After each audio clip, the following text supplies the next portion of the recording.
Washington, this is VOA News.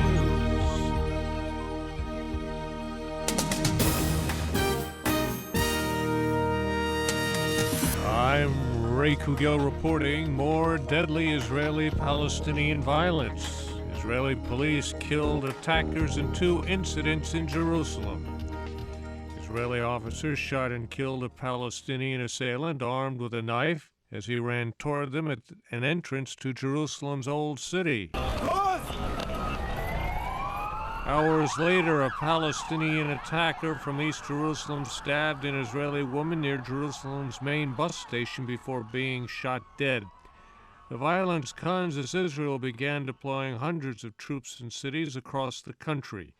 The move is aimed at helping Israeli police to counter a recent wave of attacks against Jews by Palestinians and Israeli Arabs using knives, cars, guns, rocks, and firebombs.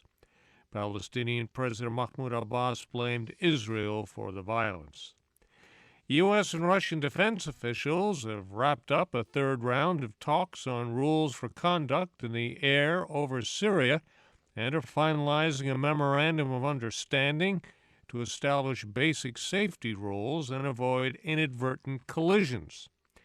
The U.S. Defense Department says progress was made.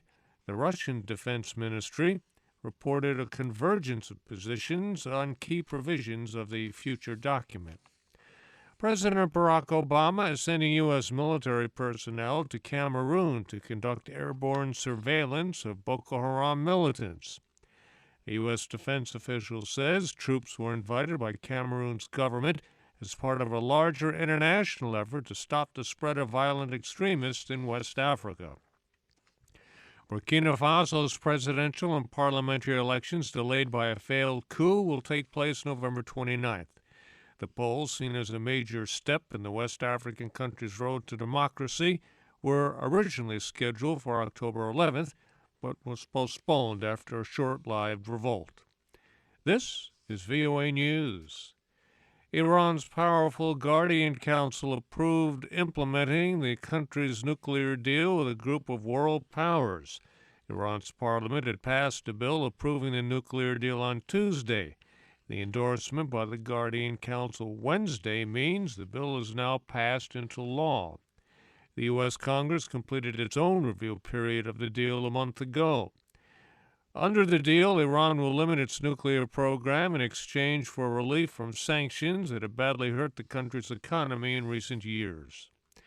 Afghan officials say at least 22 border police and 35 Taliban insurgents were killed in fierce fighting. It broke out in southern Helmand province. The United Nations Office on Drugs and Crime says the amount of opium produced in Afghanistan during the current year is down by 48%.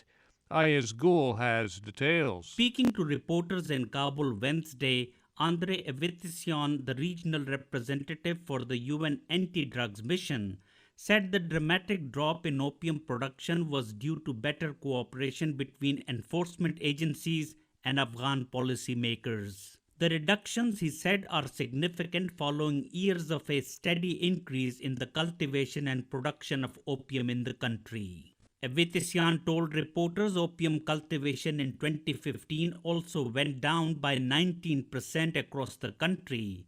However, it increased in northern Afghanistan because of the deterioration of security in some places.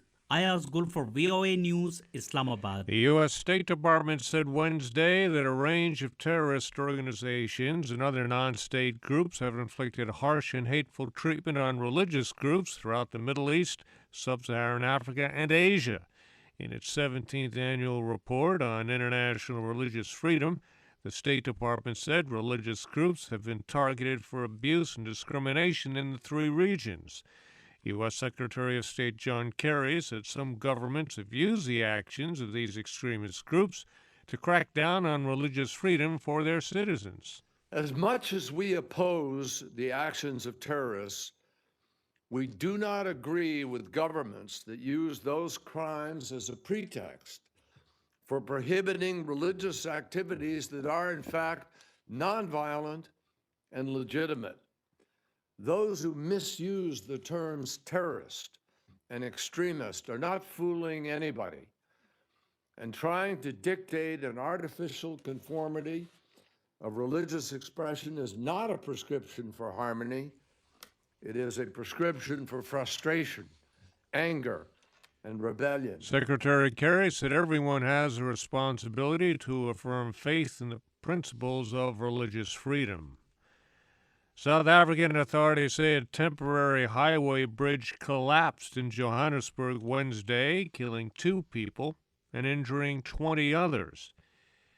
The bridge was being used for the construction of a pedestrian and cycling structure over the city's M1 highway. The construction company says the cause of the collapse is still unclear. I'm Ray Kougell in Washington.